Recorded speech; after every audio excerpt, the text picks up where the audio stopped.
तो reproduction in plants जो है वो आपका दो तरीके से होता है। First is your through seeds. सबसे पहले जो होता है आपका सीड्स के थ्रू रिप्रोडक्शन होता है, ठीक है। Another type is your reproduction in plants through their body parts such as leave, stems and roots. तो इन तीनों जो आपके प्लांट्स के पार्ट्स हैं, इनकी वजह से आपका रिप्रोडक्शन इन प्लांट होता है। जो कॉमन मेथड है आपका रिप्रोडक्शन का, it is the process through seeds, मतलब सीड की वजह से आपका रिप्रोडक्शन होता है। तो सबसे पहले क्या होता है, द प्लांट बियर्स फ्लावर्स। सबसे पहले क्या होता है, एक प्लांट के अंदर क्या होता है, एक फ्लावर बर्थ लेता है, ठीक है।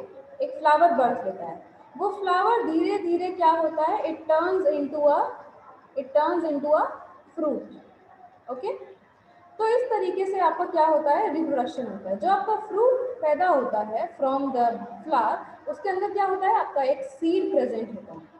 The fruit encloses seed, later later grow into a new plant and that is similar to the parent plant.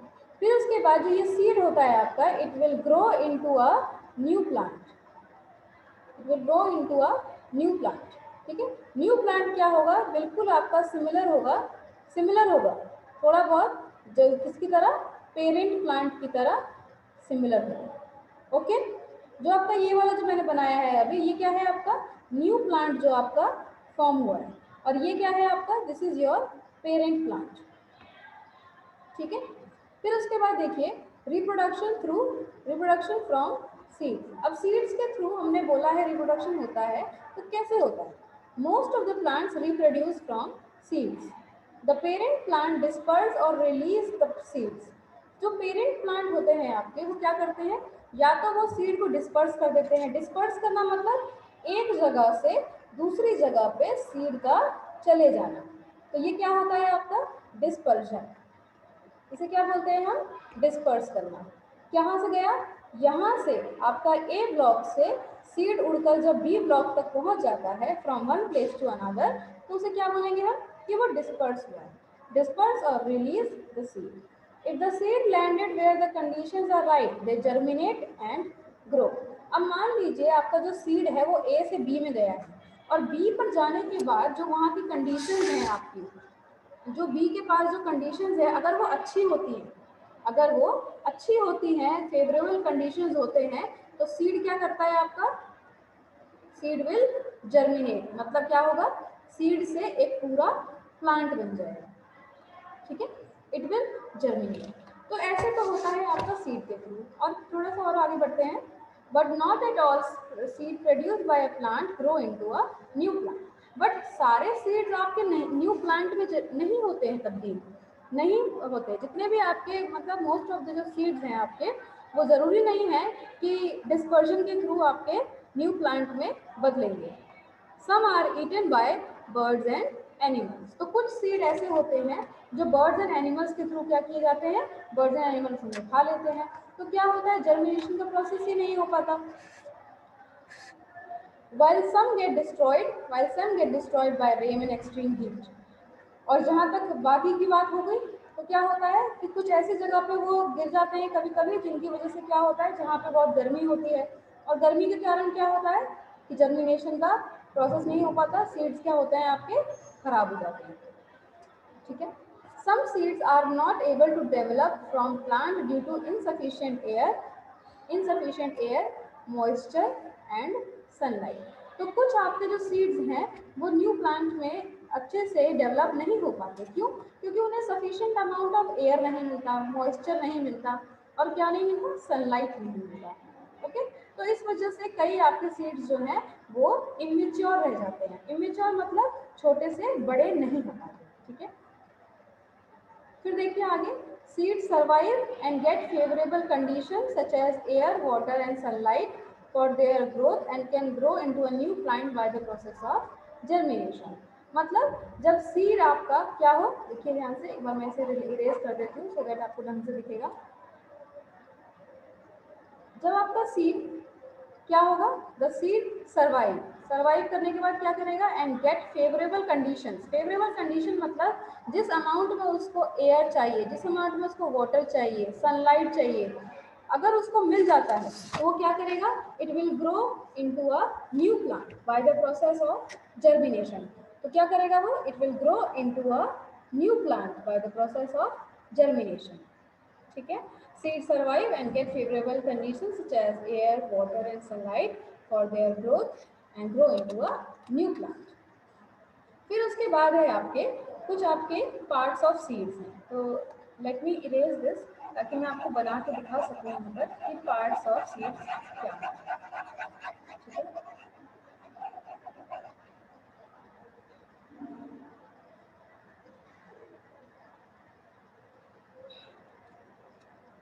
दिख रहा है सबको सीड वाला पार्ट? थम्स अप करिए if you are getting my points, thumbs up कीजिए अगर आपको सब समझ में आ रहा है मैंने जो बोला है और आप लोगों को सुनाई दे रहा है, तो अपनी कैमरा स्क्रीन के आगे थम्स अप कीजिए so that I will know कि आपको पता लगे। ओके, तो नेक्स्ट है आपका parts of seed. Parts of seed मतलब अब जाहिर सी बात है कि जब हम एक कोई सीड देखते हैं तो हमें कैसे पता चलेगा कि वो इसका ये पार्ट है और कौन से पार्ट का क्या फंक्शन है। तो जो भी आपका एक सीड होता है, ये आपका सीड है। ओके, सीड में क्या होता है, सीड में जो आपकी सबसे अपर मोस्ट कवरिंग होती है सीड की, मतलब लेयर होती है एक सीड के ऊपर, इसे हम क्या बोलते हैं, इसे हम बोलते हैं सीड कोट। अगर आपको इसमें थोड़ा सा भी मेरी ड्राइंग में समझ नहीं आता है तो आप जो ये जो आपको स्क्रीन शेयर हो रखी है आप यहाँ देख सकते हैं, ये रहा आपका सीड कोट। तो ये क्या है, आउटर कवरिंग जो है इसके ऊपर, ये जो कवरिंग है आपको बाहर से दिख रही है ग्रीन कलर की, ये क्या है, आपकी सीड कोट है। ठीक है, इसे क्या बोलेंगे, सीड कोट। ठीक है, next is your cotyledon. Cotyledon क्या होता है, जो आपका ये पोर्शन है, ये जो आपका पोर्शन है कॉटिलिडन, ये ब्राउन पार्ट जो आपको दिखाई दे रहा है, this is your cotyledon. Okay, फिर देखिए आपको सीड में एक ये रेड पोर्शन दिख रहा होगा सबको, सॉरी रेड पोर्शन नहीं, ग्रीन पोर्शन जो आप लोगों को दिख रहा है, this is your radical part, this is your radical part, radical part. ठीक है, फिर उसके बाद रेडिकल के बाद है आपकी प्लीम्यूल। प्लीम्यूल आपको भी क्लियर हो जाएगा, लेट मी इरेज दिस तो आपको पता लग जाएगा प्लीम्यूल कहाँ है। देखिए, तो ये जो है आपका this portion is your plumule. Radicle आपको दिख गया होगा अब, ये वाला green part, this is your cotyledon and this outermost part is seed coat. ठीक है, सीड कोट। अब हमने बोल दिया कि ये आउटर मोस्ट पार्ट है सीड कोट, तो इसका फंक्शन क्या है, कुछ फंक्शन तो इसका होगा ही होगा। तो क्या फंक्शन है इसका, seed coat is a protective covering from outside the seed. तो क्या है, ये एक प्रोटेक्टिव कवरिंग है। प्रोटेक्टिव कवरिंग मतलब सीड को बचाता है, ये उसकी रक्षा करता है। ठीक है, तो इसको क्या बोलेंगे, this protective covering safeguard the seed against damage caused by pest and other animals or fungi। तो ये सीड को किससे बचाते हैं, बचाते हैं अगेंस्ट डैमेज, कि अगर सीड कहीं उड़ के जा रहा है या किसी से टकरा गया मान लो, तो उसको खराब ना हो जाए। तो इसीलिए क्या करते हैं, it protect them from damage caused by paste. Paste समझते हैं, पेस्ट कि कई बार ऐसा होता है कि फसल में कीड़े ना लगे, तो उसके लिए क्या किया जाता है, पेस्टिसाइड्स डाल दिए जाते हैं। तो पेस्टिसाइड्स क्या होते हैं, कीड़े होते हैं, कीड़ों को मारने की दवाई होती है। तो पेस्ट क्या हो गए, आपके कीड़े होते हैं जो कई बार क्या करते हैं, सीड पर अटैक करते हैं और उनको खाने की कोशिश करते हैं। खाने की कोशिश करेंगे तो यहाँ से ये वाला पोर्शन सीड का खराब हो जाएगा। तो इसके लिए ये जो बाहर की आउटर मोस्ट कवरिंग होती है, ये क्या करती है, it protect the seed from paste, other animals और फंगस। ठीक है, और सीड कोट क्या क्या करता है, हार्श वेदर से भी बचाता है उनको। जैसे मान लीजिए कि एक्सेसिव हीट पड़ रही है, एक्सेसिव गर्मी पड़ रही है, ज़्यादा ठंड पड़ रही है, या क्या हो रहा है, ज़्यादा पानी इनटेक हो रहा है, तो क्या होगा इससे, इन सब चीज़ों से भी सीड कोट प्रोटेक्ट करेगा सीड को। ओके, फिर उसके बाद थोड़ा सा और आगे चलते हैं, लेट मी इरेज दिस।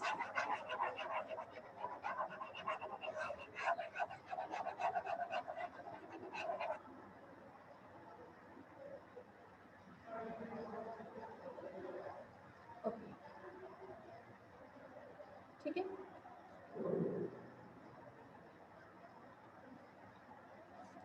देखिए next, seed coat also protect an embryo. Embryo, अब हमने second part of plant, second part of seed क्या बोला था कि एम्ब्रियो है। तो एम्ब्रियो क्या है? Embryo is a baby plant formed inside the seed. तो सीड मान लीजिए जैसे आपका ये सीड है, ठीक है, इस सीड के अंदर क्या होता है आपका एक बेबी एम्ब्रियो होता है, बेबी एम्ब्रियो। ये क्या है आपका? It is an EMBRYO, embryo है ये, ठीक है, सीड के अंदर। और ये पूरा पोर्शन क्या है आपका? ये क्या है? ये आपका सीड है। तो सीड के अंदर जो आपका बेबी प्लांट होता है उसे क्या बोलते हैं हम? एम्ब्रियो बोलते हैं। तो इसको सीड कोट क्या करता है? सीड कोट क्या करता है? Seed coat protects the embryo from the external damages, कि अंदर का जो आपका बेबी प्लांट है उसको कोई प्रॉब्लम ना हो, उससे बचाने के लिए सीड कोट हेल्प करता है। फिर उसके बाद आगे देखिए, during the process of seed germination the parts of an embryo that grows below the soil is called radical. अब जो आपका जर्मिनेशन का प्रोसेस होता है, जर्मिनेशन के प्रोसेस में क्या होता है, कुछ आपके ऐसे पार्ट्स हैं एम्ब्रियो के जो क्या करते हैं, बिलो द सॉइल आपके बिलो द सॉइल आपके जर्मिनेट करते हैं। देखिए मान लीजिए ये आपका प्लांट है, ये आपकी वो है, यहाँ पे इट इज जर्मिनेटिंग और ये क्या है? आपकी रूट्स है, ठीक है, ये क्या है आपकी? ये आपकी रूट्स है। तो ये जो पोर्शन है जो आपका नीचे के एरिया में, जो नीचे के, ये जो आपका पोर्शन है नीचे वाला, मतलब बिलो द सॉइल, तो बिलो द सॉइल के नीचे जो आपका जर्मिनेट करता है उसे हम क्या बोलते हैं? उसे हम बोलते हैं कि वो रेडिकल पार्ट है। कौन सा पार्ट है? रेडिकल पार्ट है, ठीक है, radical part of the seed. The part of the embryo that grows above the soil is called plumule. अब हमने बोला कि सॉइल के बिलो जो होता है उसे रेडिकल बोलते हैं, तो सॉइल के ऊपर जो जर्मिनेट करेगा उसे क्या बोलेंगे? उसे बोलेंगे प्यूम्यूल, ठीक है, उसे बोलेंगे प्यूम्यूल। फिर उसके बाद बात आती है कोटिलिडन की। Cotyledon cotyledon is a significant part of the embryo within the seed of the plant. It provides nourishment to the embryo until it being to grow. Upon germination, the cotyledon may become the first embryonic leaf from the seedling. फिर हमने पढ़ा था कि उसके अंदर एक cotyledon होता है, उसके अंदर क्या होता है आपका? एक कोटिलिडन होता है। तो कोटिलिडन क्या करता है? Cotyledon provides nourishment to the embryo. जो आपका एम्ब्रियो मतलब बेबी प्लांट है उसको बड़ा होने के लिए, उसको ग्रोथ करने के लिए, डेवलपमेंट करने के लिए जो आपका कोटिलिडन है वो हेल्प करता है। और जब तक वो ढंग से बड़ा नहीं हो जाता तब तक उसका it take care of the embryo, it provides nourishment to the embryo. Okay, तो ये थे आपके कुछ पार्ट्स ऑफ सीड, ठीक है। थोड़ा सा और आगे चलते हैं। फिर उसके बाद है आपकी सर्टेन एक्टिविटीज हैं जर्मिनेशन ऑफ सीड। ये एक्टिविटी आप लोग घर से पढ़ेंगे अपने घर से कि क्या होता है, ठीक है। अगर इनकेस आपको नहीं समझ आता है तो I will let you know कि इसका क्या मतलब है, ठीक है।